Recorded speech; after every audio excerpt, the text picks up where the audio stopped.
When most of us look back on our teen years, we have fond memories, maybe of cheering on the high school football team or spending Friday nights with friends. For Phillip Hartman, that story is quite a bit different. His sophomore and junior years of high school were anything but easy. But after being plagued with constant back pain, Phillip was diagnosed with thoracic sclerosis, a severe curvature of the spine. Had he not had surgery, it would have worsened and affected his airway, heart, and breathing. Well, Phillip went in for surgery in October, but complications arose. He didn't leave the hospital until December. Phillip ended up paralyzed from the waist down because of a spinal cord injury.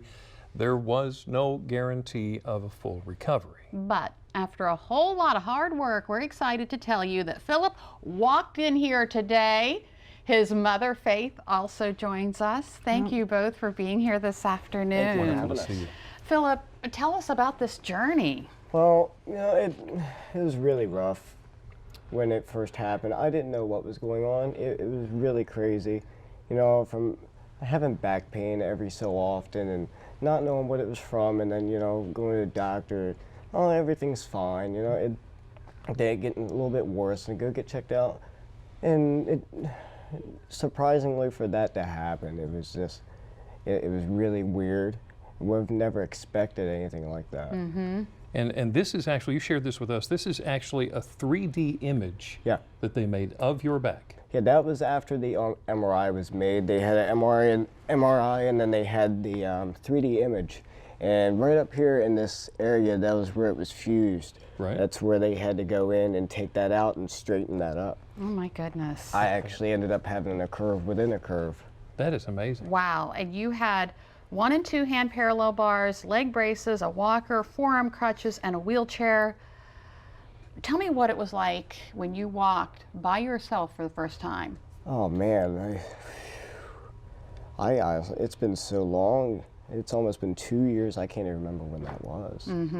But when I first did it, when I first started therapy, my first day there, they had me up on parallel bars. They had a belt around my waist to keep stability. They were one each leg, and then having to help me up because I couldn't keep my own strength. Right.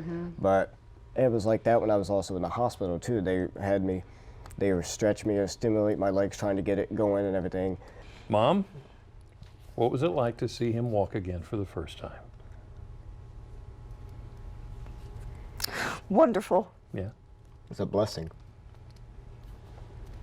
A moment of divine intervention? And we could receive that, I'm sorry. They had a fundraiser at his school on December 8th. We were allowed to bring him to the school for that night, but we had to have him back up to DuPont the same night. Right. So we get up there, and all of us were kind of hungry because a few hours in between. I went down and I placed an order for sandwiches, and I stepped aside. I'm looking out the window. There was a gentleman standing beside me, and I heard him talking, but there's nobody else around. I figured he had a Bluetooth, and nowadays. And I looked back to the window, and he said, "Ma'am, I'm talking to you." And I didn't know this gentleman. He didn't know me. He said, "God just spoke to me and told me he is going to be okay." I had this calmness that he was going to be okay. Divine intervention. The next day, he had some feeling and some movement in his left leg. My catchphrase up there was, "Don't make me kick you." Yeah. Yeah, I was sitting in my hospital room one day. I had muscle spasms in my legs because of everything.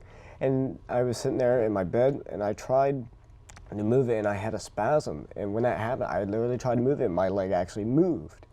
So I think ever since I had done that, it had started progressing from that. Right. And Mom was sitting in my hospital room. I had a nice hospital room, a nice bed. They had a TV and fridge. They had a TV for her, and there was a couch and everything. So she was sitting there at the table, and I pulled up in my wheelchair. I said, "Don't make me kick you."